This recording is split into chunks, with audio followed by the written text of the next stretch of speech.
салааднаас ч бага калоритой хоолорлуулагч уургийн ундаа Take-Fit Monster. Kobe Bryant 2020 оны 1 сарын 26-ны бүтэнсэн өдрийн өглөө нэлээд эрт сэрсэн. Тэр бол католик шашинтай. Тэгээ бүтэнсэн өдөр болгон сүм рүү явдаг байсан ч яг тэр өдөр 9 цагаас Gianna Bryant гэх охинтойгоо хамт John Wayne Airport руу очих ёстой байсан. Сүмийн мөргөлд ер нь бол амжихааргүй байсан ч гэсэн залбирах зав бол гаргасан. Түүний очдог байсан сүмийн санваартан өглөөний 7 цагийн үед мөргөлд бэлтэж явах үеэр Kobe-тэй бол таарсан юм байна. Тэгээд хэсэг хугацаанд санваартантай үг солилцсны дараа тэр бол гэрлүүгээ буцаад Gianna-г аваад нисэх буудлын руу хөдөлсөн. Тийшээ явах гэжсэн шалтгаан гэх юм бол Kobe-гийн эзэмшдэг Mamba Sport Academy дээр саксны тэмцээн зохион байгуулагдчихсэн юм байна. Тэгээд тухайн тэмцээн нь 2 өдөр үргэлжлэхээр байсан. Бас Gianna-гийн тоглодог Mamba Ballers гээд баг тухайн өдрийн тоглолтуудад оролцож исэн гол багт байсан. Thousand Oaks гээд газар нь болохоор Kobe-гийн гэрээс ойролцоогоор 130 км-ийн зайтай. Тийшээ машинаар явхаар хотын хамгийн хөлхөдлгөн ихтэй замуудаар дайрч явдаг болохоор дор хаяж 2 цаг шаардагддаг байсан юм байна. Харин нисдэг тэргээр явах юм бол 30-40 минут орчим шаардагддаг. Тэгээд төгжрөхгүйгээр шууд очих боломжтой гэсэн үг. Тэгээд ч юу н алдартай ингээд баян хүмүүст цаг хугацаа гэдэг зүйл хамгийн чухал байдаг болохоор замын төгжрлээс зайлсхийж нисдэг тэргээр зорчих нь бол илбэг байдаг. Тэгээд тухайн өдөр тэр хоёроос гадна өөр хүмүүс ч гэсэн хамт нисгээр ярилцсан байсан.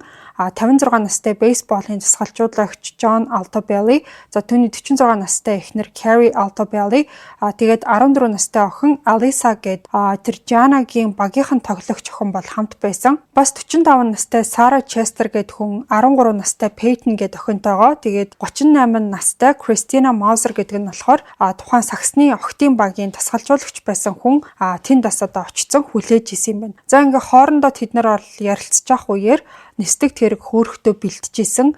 Нисгэгчийг бол Ara Zobayan гэдэг. Цаашид бол энэ Ara гэдэг нэрээр нь хилээ авчи. Тэдний сууж явах нисдэг тэрэг нь болохоор 1991 оны Sikorsky S76B гэсэн загвар. Тэгээд Island Express гээд чартер компани нисдэг тэрэг байсан. Өглөөний 9 цаг 6 минутанд Ara нислэгийн өмнөх шалгах зүйлүүдэд дуусгачаад тэгээд дараа нь бол хөөрөх зөвшөөрлөө авсан.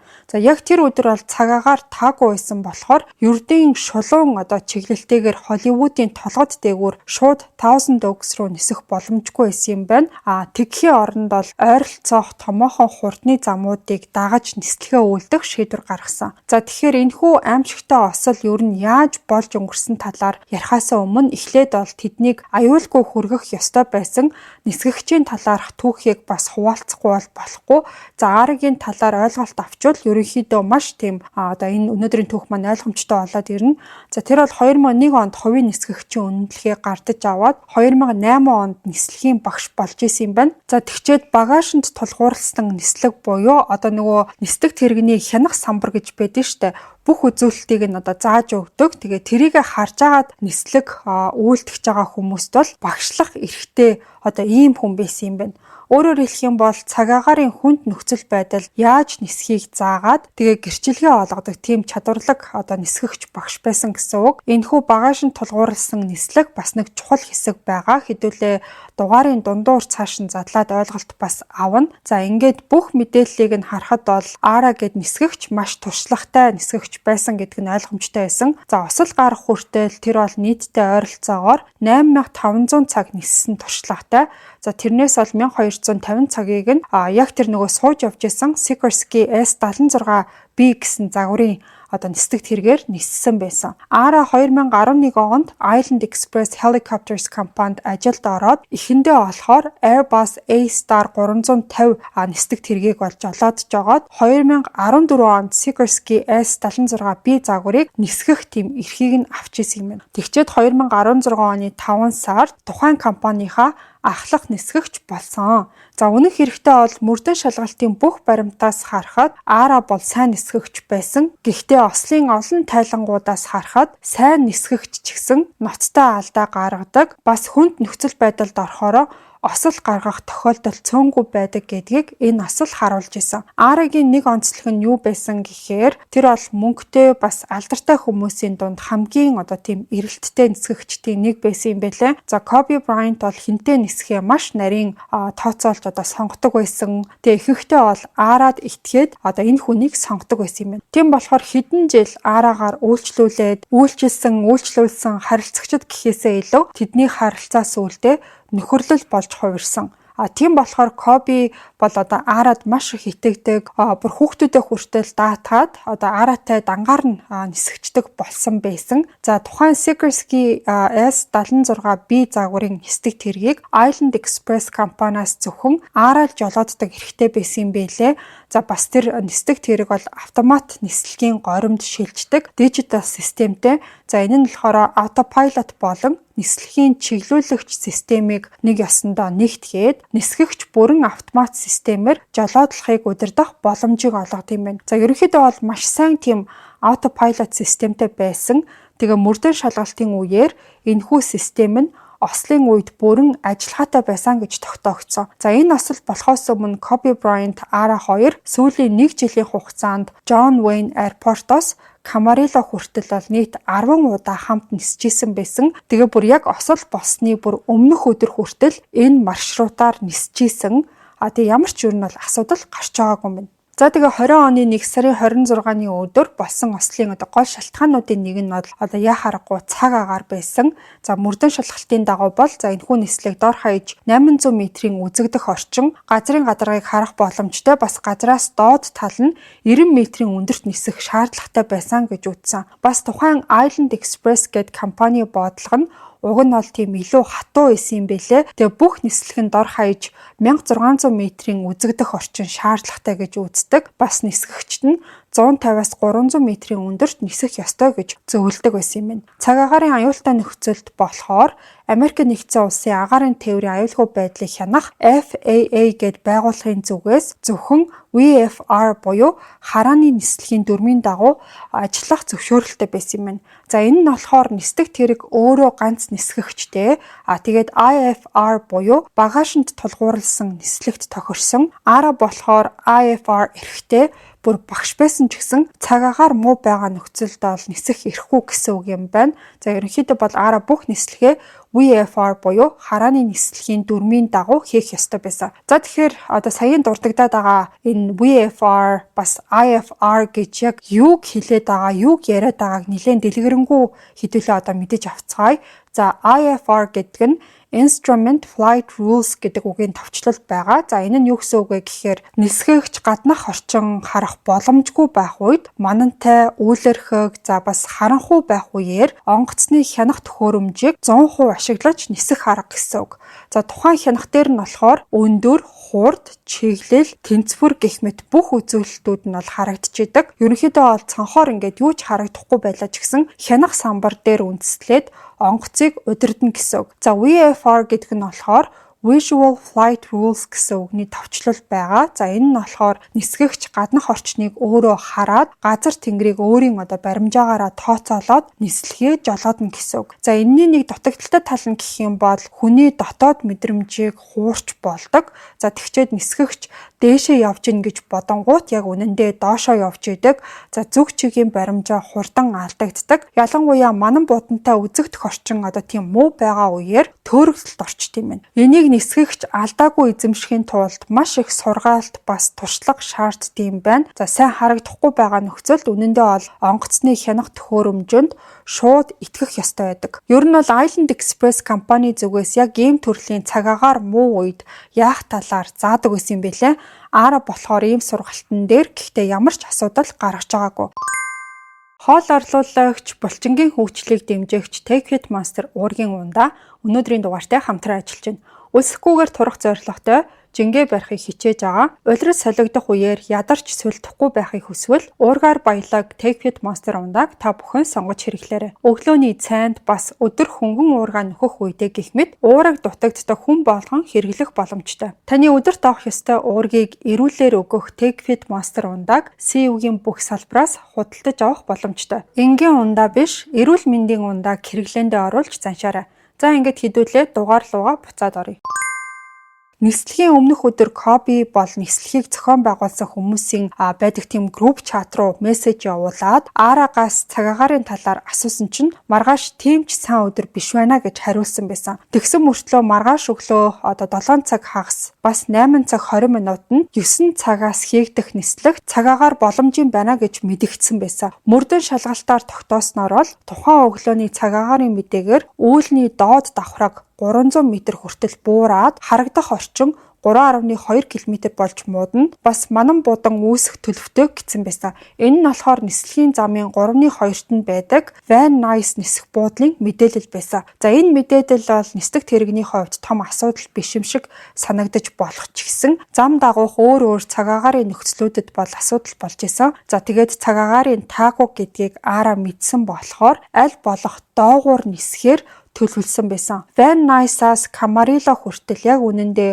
үйл яг ямар өндөрт байгааг мэдэх боломж харамсалтай байгаагүй юм билээ. За Ара болохоор нисэхээс өмнө нислэгийн эрдэсийн үнэлгээний маягтыг бол бөглсөн. За тэгээд тэрэнд нь болохоор цаг агаартай холбоотой 15 төрлийн эрсдлийг бол багтаачихсан байсан. Тухайн үеийн мэдээллээр бол түүний эрсдлийн үнэлгээнд бага гарсан юм билээ. За ерөнхийдөө бол эрсдэл багтаа гэж үзсэн гэсэн үг. Гэхдээ энэ нь хөөхөөс 2 цагийн өмнөх үнэлгээ байсан. Цаг агаар угаасаа ер нь бол өөрчлөгдөн штэ. Тэгээ харамсалтай нь нисхийн өмнө бол албан ёсны цаг агаарын дэлгэрэнгүй танилцуулгыг авсан тухай ямар ч бүртгэл байгаагүй. Зүгээр хар үгээр энгийнээр ойлгоё гэх юм бол тухайн өдөр нөхцөл байдал хэцүүхэн байгаа гэдгийг бол энэ нисгэгч маань мэдчихсэн. Гэхдээ баг өөрийнхөө ингээд туршлагадаа найдаад яг таг нарийн мэдээллийг авалгүйгээр уул таарах юм бол үүлэн доогуур нисээд ихэнх үед бол зам дагаад үүлнээс аль болох цухтаагаад зүүн болон хойд талаар нь тойроод ямар нэг асуудалгүй нисчих бахаа гэж төлөвлөж исэн юм билээ. За мөрдөн шалгалтаар бол Ара урд нь ингээд цаг агаар муу байсан болохоор нислэгүүдийг цуцалж исэн гэдг нь тогтоогдсон. Нисгэгчдийг бол заавал нислэг хийхийг компани зүгээс шахалт энэ төр ер нь бол үзүүлдэг байгаагүй юм байна. За Island Express компанид ажилладаг бүх нисгэгчид цаг агаар муудах юм бол нисдэг тэргээ өөр газар буулгаад дараа нь бол зорчигчдыг лимузингээр үлдсэн замын туршид нь ингээд хүргэж өгдөг тийм үйлчилгээ үзүүлдэг байсан юм байна. За нислэгийн өглөө Island Express-ийн үйл ажиллагаа хариуцсан захирал цаг агаарын нөхцөлийг шалгаад энэ нислэгийг аюулгүй гүйцэтгэх боломжтой гэж үзэжсэн ч гэсэн 30 минутаас 1 цаг хүртэл хойшлуулах шаардлагатай байж магадгүй гэж дүгнэжсэн байгаа. Гэхдээ харамсалтай нь яг энэ тухайгаа болохоор Аратай ярилцаж санал бодлоо ерөөсө хуваалцаагүй. За яагаад гэхээр тэр бол Ара өөрөө ингээд шийдвэр гаргах бүрэн чадвартай гэж үзсэн юм байна. За тэгээд ийм байдалтайгаар өглөөний 9 цаг 7 минутанд зорчигчдоо суулгаад тэр бол хөөрсөн байгаа. За John Wayne Airport-оос зүүн хоошоо чиглэлд хөгрөөд 120-оос 180 метрийн өндөрт 260-аас 280 км цагийн хурдтай нисчихсэн. Тэд бол Лос Анжелесын хойд хэсэгт хүрэхэд Burbank Airport болон Van Nuys Airport-ийн агаарын орон зайгаар нэвтрэх шаардлагатай болсон. За Ара болохоор Burbank-ийн удирдлагатай холбогдоход түүнд бол ийм заавар өгсөн байгаа. Та манай агаарын орон зайн гадна хүлээж агаарай, нэг онгоц удахгүй орж ирж гинэ гэж хэлсэн. За тэгчээд цаг агаар муу байгаа болохоор нисэх буудал зөвхөн Instrument Flight Rules буюу онгоцны хянах самбараа ашиглаж нисэж байгаа нислэгт нээлттэй байгаа гэдгийг уг нь бол хэлсэн байгаа. Тухайн үед Ара Visual Flight Rules-ийн зөвшөөрөл хүсээд нисэх буудлын урд хэсгээр дайрч өнгөрдөг 101 хурдны замыг дагаж баруун тишээ нисэх хүсэлт бол гаргасан. За энэ нь бол бүрэн хууль ёсны асуудал байсан. Ара ийм хүсэлт гаргасан нь буруу зүйл бол огт байгаагүй. За ингээд тэр бол Burbank-ийн агаарын орон зайд нэвтрэхийн тулд ойролцоогоор 15 минут хүлээсэн юм байна. Дараа нь түүнд бол I-5 замыг дагаж баруун хойшоо нисэх зөвшөөрөл өгөөд тэгчээд 118 дугаар зам руу шилжиж Van Nuys Airport-ийн удирдлагатай холбогдох зааврыг өгсөн. Дараа нь Ара ийм харилцан яриа өрнүүлсэн юм байна. За VFR шилжилт хийгдэж байна. Одоогоор 430 метрийн өндөрт байна гэж хэлсэн чинь салхи тогтун харагдах орчин 4 км радиустай үйл 330 метрийн өндөрт альтиметр 3016 та Van Nuys Class Delta руу нэвтрэх зөвшөөрөлтэй 118 дугаар замыг дагаж баруун тийш нисээрэй. 760 м болон түүнээс доош ниснэ үү? VFR нөхцөлд орсон үедээ мэдэгд гэж хэлсэн байгаа. За тэгсэн чинь Ара болохоор VFR нөхцөлд байна. Бид 118-ыг дагаж чинь одоогоор 430 метрийн өндөрт байна гэж хариулсан. За тэгээд эндээс нь харахаар удирдлага түүнээс бол VFR нөхцөлд орсон эсвэл агаарын орон зайгаас гарч байгаа үедээ мэдэгдэхийг бол хүссэн юм байна. За дараагийн хэсэг нь бол одоо маш тийм чухал хэсэг байгаа. Тийм учраас та бүхэн анхааралтай сонсоорой. За бид өмнөд чиглэл рүү эргэж эхэлж болох уу гэж асуусан чинь зөвшөөрлөө. Та VFR нөхцөлд байна уу гэж удирдлагын зүгээс асуусан чинь VFR нөхцөлд байна. 450 метрийн өндөрт гэж хариулсан байгаа. Тэгэхээр VFR нөхцөлөө гэж асуухад нь тийм гэж хариулсан. За энэ нь бол мэдээж маш чухал. Яагаад гэхээр энэ мөчөөс эхлээд тэр тусгай VFR зөвшөөрлөөс гараад энгийн VFR нислэгийн хяналт руу шилжсэн гэсэн үг. Ер нь бол нислэгүүдэд мэдээлэл дамжуулах үүрэгтэй удирдлагууд зөвхөн зөвлөмж өгдөг үйлчлэгээ байдаг. За нисгэгчид одоо ямар нэг байдлаар ямар өндөртэй нисэх үү, ямар чиглэлээр нисэх үү гэсэн зүйлийг зааж өгдөггүй. IFR нислэгүүд үргэлж давуу эрэхтэй хിവэрэ байдаг болохоор саад тотгоор газар нутгаас зайлсхийх бас үүлнээс хол байх нь 100% одоо нисгэгчийн өөрийн хариуцлага болд юм байна. Ингээд харамсалтай нь энэ мөчөөс эхлээд тэдэнд бол амьд үлдэх ердөө 5 минут үлдсэн байсан. За тэгээд дараагийн удирдлагатай араа холбогдсон байгаа. Тэр бол хэлэхдээ VFR нөхцөлд 450 метрийн өндөрт шилжиж Камарило чиглэлд нисэж гин гэж хэлсэн чинь ойлголоо та Камарило хүртэл ийм доогуур нисэх үү гэж асуусан. За хариуд нь араа бол тиймээ доогуур ниснэ гэж хэлсэн. Ойлголоо би удахгүй тантай радар болон холбоогоор холбоо тасрах байх. Тиймээс VFR кодоо тавиад ойрт хоороо Камарило таавартай холбогдоорой гэж хэлсэн. Ойлголоо гэж араа хариулсан ба. VFR нөхцөлд 450 метрийн өндөрт байна гэж бол тэр хэлсэн. За энэ нь бол далайн төвшнөөр хэмжсэн одоо тийм өндөр юм бэлээ.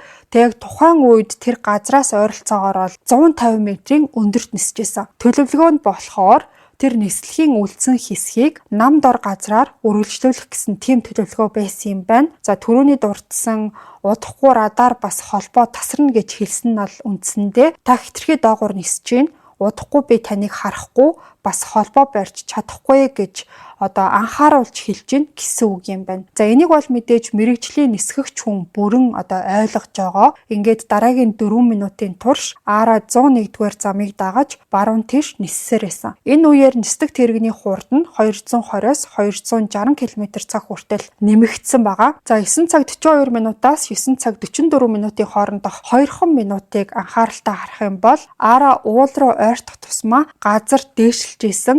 Гэтэ үйл бол дээшлэхгүй байсан. Үүлнээс болоод уул одоо ямар өндөртэй байгаа гэдгийг ерөөсөө одоо мэдэхгүй байсан гэсэн үг. Араа нөхцөл байдлыг үнэлэхэд түүнд ойролцоогоор 4 минут байсан. За ийм туршлагатай нисгэгчийн хувьд өмнөө байгаа цаг агаарын нөхцөлийг хараад азнаад одоо өөр алхам хийхийн оронд үргэлжлүүлээд нисснээр барахгүй хурдаа нэмсэн нь одоо үнэхээр харамсалтай байсан. Ер нь бол хурдаа багасгаад нөхцөл байдлыг үнэлээд зөв шийдвэр гаргах ёстой байсан. Ингээд осол болохоос яг өмнө авсан зураг дээр нисдэг тэрэг бол 9 цаг 44 минутын орчимд үйл рүү орж байгаа мөч харагддаг. За энэ нь бол маш аюултай үйлдэл байсан. Яагаад гэхээр ийм одоо үзэгдэх орчин муу байгаа зүйл рүү орчхоор орон зайн баримжаа бол маш хурдан алдагдтiin байна. Америкийн нэгдсэн улсын нисдэг тэрэгний аюулгүй байдлын багийн мэдээлснээр VFR нислэг хийж яваа нисгэгчид санамсаргүйгээр цаг агаар муутай бүс рүү орчих юм бол ихэнх нь 56 секундын дотор хяналтаа алдаад амь насаа алддаг гэсэн судалгаа хүртэл байдгийн байна. За араа гэхдээ ийм нөхцөл байдлаас яаж гарах талаар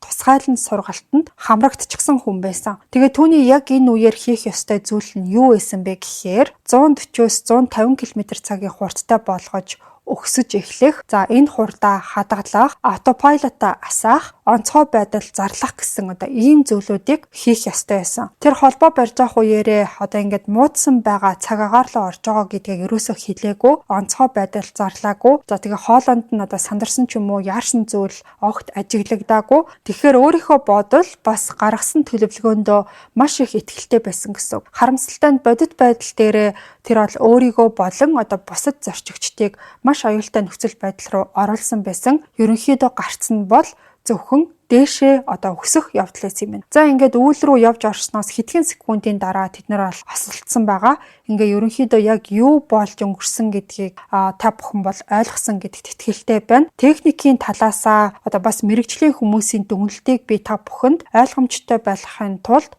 болж өгөх юм бол хэтэрхий их тийм мэрэгжлийн үг ашиглахгүй байхыг бас хичээлээ. За энэ дээр болохоор National Transportation Safety Board буюу үндэсний тээврийн аюулгүй байдлын зөвлөлийн дүгнэлтээр бол ARA Kobe Bryant-ыг заавал хүргэж өгөх ёстой гэсэн дотоод тийм дарамтыг өөртөө үүсгэсэн байх магадлалтай. Ялангуяа тэр хоёр ингээд олон жилийн турш ойр дотны харилцаатай болсон байсан нь энэ зүйлд нөлөөлсөн байж болно гэж үзсэн юм билээ. Бас түүнд plan continuation bias буюу төлөвлөгөөндөө хит баригдах хандлага байсан байх магадaltaй гэж үздэг юм байна. За энэ нь болохоор нөхцөл байдал мууцсаар байгаа ч гэсэн өөрийнхөө төлөвлөгөөг үргэлжлүүлэх хандлагыг илэрхийлдэг юм байна. За энийг нь бүр нисхийн салбарт get their iris гэж хүртэл нэрлэдэг юм байна. Зорьсон газар руугаа ингээд ойр дотосмаа энэхүү сэтгэл зүйн нөлөө улам бүр хүчтэй болдог гэж үздэг. Ингээд ийм дараалсан ноцтой алдаануудаас болоод маш харамсалтай зүйл болж хувирсан. За осол болсноос ердөө минут хүрэхгүй хугацааны дараа 911-т дуудлага оцсон. За эхэндээ болохоор цагдаагийн газар бас гал сөнөөгчд зөвхөн гэрчүүдийн өгсөн мэдүүлгээр нэг нисдэг тэрэг осолдлоо гэдгийг бол мэдчихсэн. Kobe Bryant тэнд нь сууж явсан гэдгийг угаасаа мэдээгүй байсан. Дуудлагын дагуу ослын газар явж очиход бол бүх зүйл аль хэдийнэ оройтсон байсан. За амьд үлдсэн нэг ч хүн тэнд бол байгаагүй. Тэгээ энэ явдлаас бүр 2 цагийн дотор гэхэд нөгөө шар мэдээлэл энэ төр цацаад байдаг. TMZ бол энэхүү мэдээллийг анх сошиал орчинд нийтлээд Kobe Bryant болон бусад зорчигчид нас барсан гэдгийг зарласан юм билээ. Ингэж TMZ анх удаа зарласан асуудал нь анхны маргааныг нь үүсгэсэн байдаг. За яагаад гэхээр хууль сахиулагчдын зүгээс албан ёсоор ингээд мэдээлэл цацхаас өмнө шар хэвлэлүүд энэ мэдээллийг бүр яхаараа ингэж тараадын хин нэгэн Кобигийн сууж явж исэн онгоцыг санаатаагаар осолд орууллаа гэх мэтчлээ эхнээсээ хувилдааны онолууд гарч эхэлсэн. Тэрнээс гадна нисгэгчийг хар тамхи хэрэглээд мансуурцсан байсан, урд өдөр нь сэтгцэд нөлөөлөх бодис хэрэгэлсэн байсан, арх ууцсан байсан, ингээд шартцсан байдалтай жолоодж исэн гэх мэт янз бүрийн худлаа мэдээллүүд бол тарж эхэлсэн. Тэгэхээр энэ бүх шар мэдээллүүд болохоор ихэнх нь мөрдөн байцаалд хийгдэж дуусхаас өмнөх мэдээллүүд байсан. За үнэн мөнийг зөвхөн ослын үлдэгдлийг шинжилж дараа нь юу болсон, яасан ийсэн гэдгийг нь тогтоох боломжтой болсон юм билээ. За мөрдөгчөд Calabasas-ийн уулын биелээс нисдэг тэрэгний бүхий л хилтерхийг хэд хоногийн турш цуглуулсан юм билээ. За тэгээ эхлээд болохоор түлшин дууссан байх магадaltaй гэж үзчихсэн. Гэхдээ онгоц осолдох үеэр бол маш том дэлбэрэлт болоод газраар нэг цацагдсан байснаас нь харахад их хэмжээний дулааны гэмтэл нь өөрөө түлш хангалттай байсан гэдгийг нь илтгэжсэн. За дараа нь болохоор синс болон хөдөлгүүрт гэмтэл байсан эсхийг нь шалгасан. Гэхдээ синсний гэмтэл эсвэл хөдөлгүүрийн доголдол байсан гэдгийг нь илтгэх ямар ч нотлохоо олдоогүй. Тэрнээс гадна нисдэг тэргэнд өөрт нь ямар нэг техникийн гэмтэл байгаагүй гэж тогтоосон. За цогцснуудыг олж бүгдийг нь задлан шинжилгээнд оруулахар болсон юм билээ. За тэгээ шүүх шинжилгээний байгууллага руу явуулахаас өмнө Лос Анжелес дүүргийн шерифийн албаны хүмүүс зургийг нь аваад тэгээд бусдад тараацсан байсан. Энэ нь бас л томоохон асуудал үүсгэжсэн юм билээ. Ёс зүйн хувьд тэгж ерөөсөө болохгүй шүү дээ. Уг нь бол яг ингээд дэлхийд даяар алдартай хүний өхөл байсан болохоор энэ нь хүмүүсийн угаасаа анхаарал төртөхгүй байхын аргагүй маш том үйл явдал байсан. За тэгээд нийт бол 9 хүнд задлан шинжилгээ хийгдээд ослын үед үүссэн хүчтэй цохилтын улмаас буюу blunt force trauma гэж хэлэгддэг тийм зүйл бол өхлийн шалтгаан болсон гэж тогтоосон юм билээ. Бас нисгэгчийн цогцост мансууруулах бодис эсвэл архины уулмөр байгаа эсхийг шалгахад бүх хариунууд нь сөрөг гарсан юм билээ. Бас Кобигийн биед нь ADHD-д хэрэгэлдэг Виталин гэдэг юмнаас өөр ямар ч зүйл илрээгүй гэсэн байсан. За хууль сахиулагчдын зүгээс бодиттой албан ёсны мэдээлэл гарахаас өмнө бас нэг хувилдааны онол яригдаж эхэлсэн. За тэр нь юу байсан бэ гэхээр Kobe болохоор өөрийнхөө Black Mamba гэдэг нэрнээсээ болоод томоохон эмийн компанитай шүүхтэр бол маргаантай байсан юм билээ. За тэр нь болохоор High Tech Pharmaceuticals гэдэг нэртэй тийм нэг эмийн том компани Black Mamba гэдэг нэрийг өөрсдийнхөө гаргасан тураах бүтээгдэхүүн дээрээ ашиглах эрхийг нь эзэмшдэг байсан юм байна л та. Тэгээд Kobe болохоор энэ нэрний талаар шүүхийн маргаанд оролцож исэн юм байна. Тэгсэн чинь зарим хүмүүс болохоор ARA гээд нисгэгчийг маргалдчихсэн эмийн компани хөлслөөд тэгээ осол болчлоо энэ гэсэн зохиомол зүйл яригдж эхэлсэн юм билээ. Kobe Bryant болон түүний охин багтсан нийт 9 хүний амиа алдсан явдалд дэлхийн нийтээрээ бол гашуудж исэн. За спортын түүхэнд домог болж үлдсэн Kobe Bryant талбай дээр бүх зүйлээ зориулж бүхий л карьераа өнгөрүүлсэн алдартай Los Angeles Lakers багтаага нийт бол 5 удаа NBA-ийн авраг болж исэн түүхтэй байна. Түүний тууштай өрсөлдөх зан чанар нь Black Mamba гэсэн хочийг хүртэхэд нөлөөлсөн гэж бол үздэг. За тэр бол 2016 онд зодог тайлаад эхнэр Vanessa болон 4 хүүхдийнхээ хамт амар тайван амьдарч байгаадаа сэтгэл хангалуун байсан. За хүмүүс ослын талаарх мэдээнд бүгд цочирдож маш их уу гашууд автчихсэн ч гэсэн тухайн хүмүүс нь бүгдээрээ нисдэг тэрэг уулын бил мөргөж дэлбэрэх тэр агшинд тэр даруйдаа нас барсан гэсэн мэдээлэл ер нь бол багч болов сэтгэл зүйн тайтгарлыг бас өгчээсэн гэж бол яригддаг. За завхгүй нөгөө ертөнцид очисон гэсэн утгаараа ийм хандлагатай байсан юм байлаа. За дэлбэрэлтийн улмаас хүмүүсийн цогцос түлэгдэлт бол маш ихтэй байсан. Гэхдээ бүх хүмүүс нас барсны дараа тухайн түлэгдэлт гэдэг зүйл үүссэн гэдг нь тогтоогдсон байлаа. Kobe-гийн шивээснүүд нь бол түүнийг албан ёсоор танихад чухал үүрэг гүйцэтгэсэн юм байлаа. За Kobe-гийн эхнэр Vanessa 2021 оны 6 сард нисгэгчийн гэр бүл болон нисдэг тэргийг эзэмшдэг Island Express компанитай холбоотой шүүх хэргийг эвлэрлийн замаар шийдвэрлсэн гэдгийг AP News мэдээлсэн. За ингээд ийм зүйл болсон юм байна. Энэ ослын талаарх өөрийн цуглуулсан мэдээлэл та бүхэнд хүргэлээ. За энэ түүхээс харахад бол ингээд жижиг шийдвэрүүд хүртэл ямар их үр дагавартай байж болдог гэдгийг ялангуяа нисгэгчдэд сануулсан маш том сургамж болсон гэж бол үздэм байлээ. За агаарын тээвэр ерөнхийдөө бол аюулгүй тээвэр гэгддэг ч гэсэн цаг агаар, техникийн доголдол гэх мэт эрсдэл бол байнга байж байдаг. Гэхдээ яг өнөөдрийн дугаараараа энэ мэдээллээрээ сонсогчтойгоо айлхахын тулд та бүхэнд ингээ хүргэж байгаа юм биш. Тийм учраас статистик судалгааг та бүхэнд бас танилцуулъя гэж бодсон. За 2023-аас 2025 оны хооронд хийгдсэн World Health Organization болон олон улсын агаарын тээврийн холбооноос гаргасан судалгаан дээр дэлхийд даяар олж ил 1.2-оос 1.3 сая хүн автомашины ослоор нас барсан. За энэ нь бол өдөрт 3,000 хүн, тийм минутанд 2 хүн ийм машины ослоор бол нас бардаг гэсэн үг юм байна. Харин нисэх онгоцны ослоор жилд бол 200-аас 500 хүн нас барсан. Тэгээд жилдээ бол нийт 40 сая нислэг үйлдэгддгээс 200-аас 500 хүн гэхээр түрүүний ярьсан автомашины ослтой харьцуулахад бол маш бага тоо байгаа. За онгоцны ослын эрсдэл бол ингээд энэ үзүүлэлтээс харахад ч гэсэн маш бага. Давтамж нь бас маш ховор гэж үздэг. Ерөнхийдөө бол цаг агаар хүний гаргаж байгаа шийдвэр тэгээд маш ховор тохиолдолд техникийн бүрэн бүтэн байдал гэсэн ийм хүчин зүйлээс болж онгоцны осол гардаг гэж үздэг. За ингээд энэ удаагийн дугаар маань энэ хүрээд өндөрлөх боллоо. Дугаартаа маань TechFit Monster уургийн ундаа хамтарч ажиллаа. Та бүхэн CEO-гийн бүх салбраас TechFit Monster уургийн ундааг авах боломжтой. Ингээд хэдүүлээ нэмэлт сонирхолтой дугааруудаар эргээд уулзъя.